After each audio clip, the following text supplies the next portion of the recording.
Salut, bienvenue dans ce cours vidéo. Je suis M. Coblon Serge, ton professeur de mathématiques. Aujourd'hui, nous verrons un cours assez important pour toi. Et ce cours s'intitule comme suite: comment déterminer la loi de probabilité d'une variable aléatoire. Comment déterminer la loi de probabilité d'une variable aléatoire. L'objectif de ce cours, c'est de t'amener d'abord à pouvoir connaître la notion de variable aléatoire et ensuite de t'amener à être capable de déterminer la loi de probabilité d'une variable aléatoire. Ça va? Comme plan de ce cours, nous partirons premièrement d'une mise en situation pour aboutir à la définition de la variable aléatoire et enfin, comment déterminer la loi de probabilité d'une variable aléatoire. Ça va? Tu es prêt pour ce cours? Ok, on y va. Mise en situation. Cas introductif. Une urne contient 3 boules rouges et 4 boules bleues. On tire 2 boules simultanément au hasard. Retiens bien, 2 boules simultanément au hasard. On gagne 100 francs par boule rouge tirée. Déterminez les gains possibles et leurs probabilités respectives. Je réponds pour toi. Une urne contient 3 boules rouges et 4 boules bleues. On tire 2 boules simultanément au hasard. On gagne 100 francs par boule rouge tirée. Déterminez les gains possibles et leurs probabilités respectives. Comment allons-nous résoudre cet exercice? Ok, on y va. Résolution.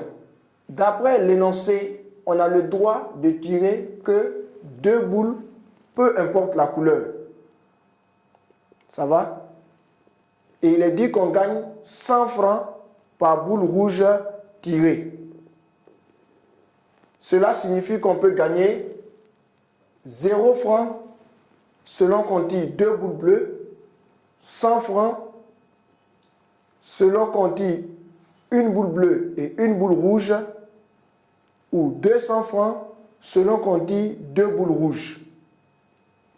Regarde bien cette situation. À travers elle, tu acquerras des habiletés relatives aux probabilités, surtout dans le cas d'une variable aléatoire. Donc, on peut obtenir 0 francs selon qu'on tire 2 boules bleues, 100 francs selon qu'on tire une boule bleue et une boule rouge, ou 200 francs selon qu'on tire 2 boules rouges. Désignons par grand X la somme gagnée en francs. Ici, nous avons une combinaison, car il s'agit d'un tirage simultané. L'univers associé à cette expérience est l'ensemble des combinaisons de 2 éléments dans l'ensemble des 7 boules. On aura alors cardinal d'oméga, c'est-à-dire l'univers, est égal à C7,2, est égal à 21. Lorsque tu tapes C7,2 à la calculatrice, ça te donne 21.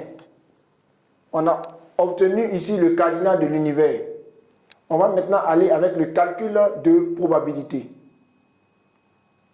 Pour grand X est égal à 0, c'est-à-dire on tire 2 boules bleues, on a P de grand X qui est égal à 0, qui est égal à C4,2 sur C7,2. Ça va? Pourquoi C4,2 sur C7,2? Simplement parce que ici, on prend le nombre de cas favorables sur le nombre de cas possibles. Le nombre de cas possibles ici, c'est C7,2, c'est-à-dire l'univers. Et C4,2 représente le nombre de cas favorables. Ici, on prend 2 boules bleues. Voilà pourquoi on écrit C4,2. Dans 4 boules, on tire 2 boules. Ça va? Voilà. C'est égal à 6 sur 21. C'est égal à 2 sur 7. On va maintenant aller lorsque grand X est égal à 100. Lorsque grand X est égal à 100, c'est-à-dire qu'on tire une boule bleue et une boule rouge. P de grand X est égal à 100, nous donnera C4, 1, et le notion dit et traduit ici la multiplication. Si on avait dit ou, on aurait affaire à l'addition. Mais ici, on dit et, donc on met une multiplication. Donc, multiplié par C, 3, 1. C'est-à-dire, on prend une boule rouge parmi les 3 boules rouges sur C7, 2. Ça va? Donc, au numérateur, on a le nombre de cas favorables, c'est-à-dire ce qui nous est demandé. Et au dénominateur, on a le nombre de cas possibles, c'est-à-dire l'univers. C'est égal à 4 fois 3 sur 21. C'est égal à 12 sur 21. Lorsqu'on simplifie, cela nous donne 4 sur 7. Ça va? On poursuit.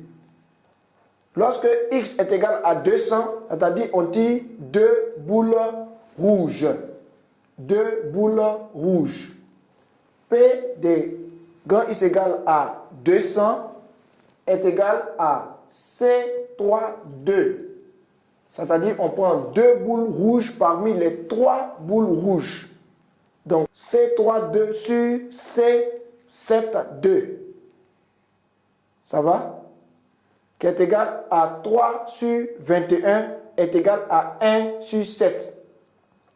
Tu vois qu'à chaque fois, on n'a pas changé le dénominateur, puisque le dénominateur représente le cadenas de l'univers ici, qui n'est rien d'autre que le nombre de cas possibles.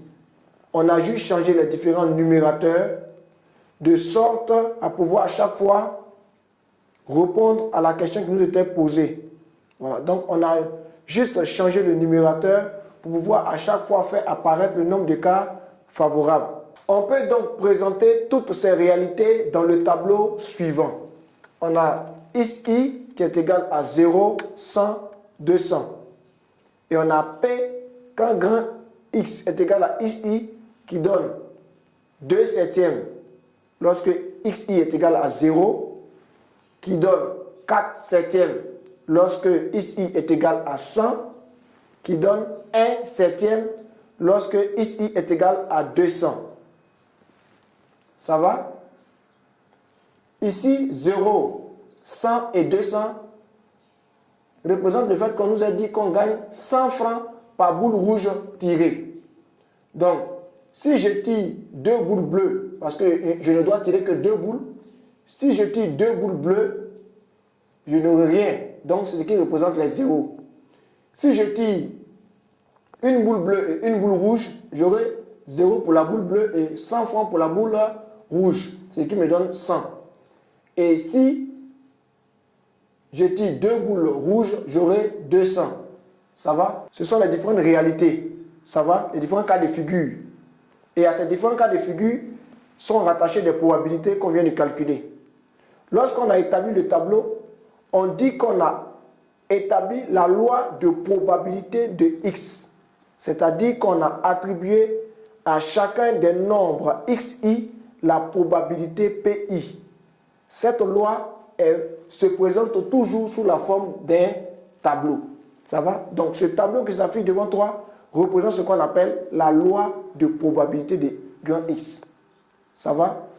Maintenant, en remarque, il faut savoir que 2 septièmes plus 4 septièmes plus 1 septième donne 7 septièmes qui est égal à 1. Il faut savoir que lorsqu'on détermine la loi de probabilité d'une variable aléatoire, la somme des probabilités doit toujours être égale à 1. La somme des probabilités doit toujours être égale à 1. Ça va? J'espère que tu as bien compris cette partie. Tu as bien compris ce cas introductif.